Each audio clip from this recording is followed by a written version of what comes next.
আসসালামু আলাইকুম দর্শক। আজ আমরা বেরিয়ে পড়েছিলাম অপরূপ বাংলার অপরূপ প্রকৃতি দেখতে। কবি বলেছিলেন, অবারিত মাঠ, গগনল লাট, ছুমে থব পদধূলি, ছায়া সুনিবিড় শান্তির নীড়, ছোটো ছোটো এই গ্রামগুলি।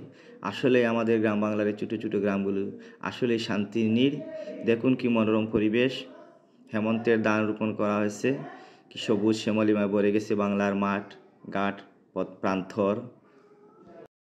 সম্পদে পরিপূর্ণ না হলেও আমার দেশ প্রাকৃতিক সম্পদে ভরপুর, এটা আমি মনে প্রাণে বিশ্বাস করি।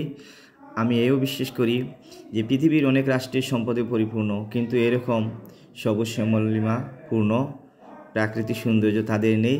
আমরা এদিক থেকে অনেকটা গর্ববোধ করতে পারি আমাদের দেশকে নিয়ে। কবিগুরু রবীন্দ্রনাথ ঠাকুর তাই তো এই বাংলাকেই নিয়ে লিখেছিলেন, আমার সোনার বাংলা আমি তোমায় ভালোবাসি। আসলেই সোনার বাংলা এটি, সোনার বাংলা সম্পদে পরিপূর্ণ, কিন্তু আমরা সম্পদের প্রপার ইউটিলাইজেশন করতে পারতেছি না। আমাদের নানাবিধ সমস্যার কারণে, আমাদের রাষ্ট্রীয় অব্যবস্থাপনার কারণে, সামাজিক অব্যবস্থাপনার কারণে রাষ্ট্র দিন দিন অধপতনের দিকে যাচ্ছে।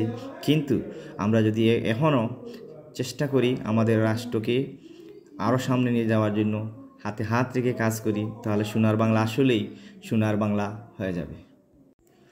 প্রিয় দর্শক, আসলে সবুজ আমাদের চোখের সৌন্দর্যের জন্য, চোখের দৃষ্টিশক্তি বাড়ানোর জন্য খুবই উপকারী।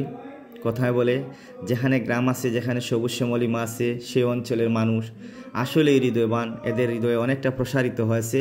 আবার দেখা গেছে ভৌগোলিকভাবে যারা টিলাময় পাহাড়ি অঞ্চলে বসবাস করেন, ওদের মধ্যে কিছুটা, আমি ছোটো করতে চাই না, কিন্তু ওদের মধ্যে কিছুটা সংকীর্ণতা থেকেই থাকে।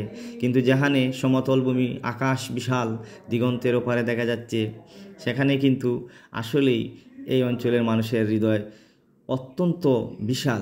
আমরা তাদের সাথে কথা বলে সেটা বুঝতে পারি। কারণ যেখানে আপনার সংকীর্ণতা আছে, সেখানে হৃদয়ের বিশালতা খুঁজে পাওয়া সম্ভব নয়।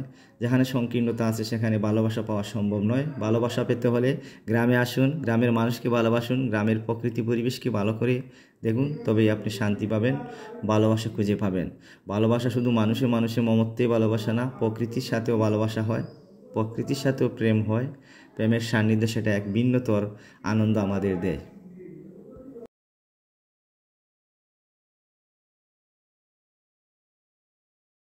প্রিয় দর্শক, এই চলচ্চিত্রটি হয়তো আরও সুন্দরভাবে ধারণ করা যেত, যদিও আমরা আমাদের চলন্ত গাড়ি থেকে এই চলচ্চিত্রের অংশটি ধারণ করা হয়েছে, কিন্তু সেই অংশটি আপনাদের হয়তো কিছুটা ব্লারি হয়ে গেছে।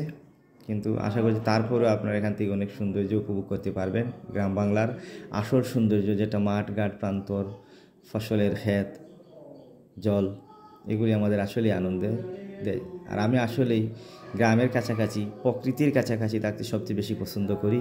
তাই আমি যেখানেই যাই, প্রাকৃতিক কোনো দৃশ্য আমার চোখের সামনে আসলে আমি সেটা ধারণ করি, এবং সেই দৃশ্যগুলা আপনাদের সাথেও আমি শেয়ার করি। আমি জানি অনেকেই শহরে অঞ্চলে থাকেন, অনেকেই কাজের ব্যস্ততায় এরকম ছুটে চলতে সময় পান না। তো এই ভিডিওর মাধ্যমে আপনারা আসলে দেখলে আপনাদের মন জুড়াবে, আপনাদের নিজের গ্রামে, আপনাদের নিজের অঞ্চলে যেতে মন চাইবে। আর সেখানে যান প্রিয় দর্শক, নিজের অঞ্চলে অন্তত সময় পেলে মাঝে মধ্যে ঘুরে আসুন, ভালো লাগবে। প্রকৃতি এক মহান ভালোবাসা আপনাকে আবৃত করে রাখবে। ধন্যবাদ।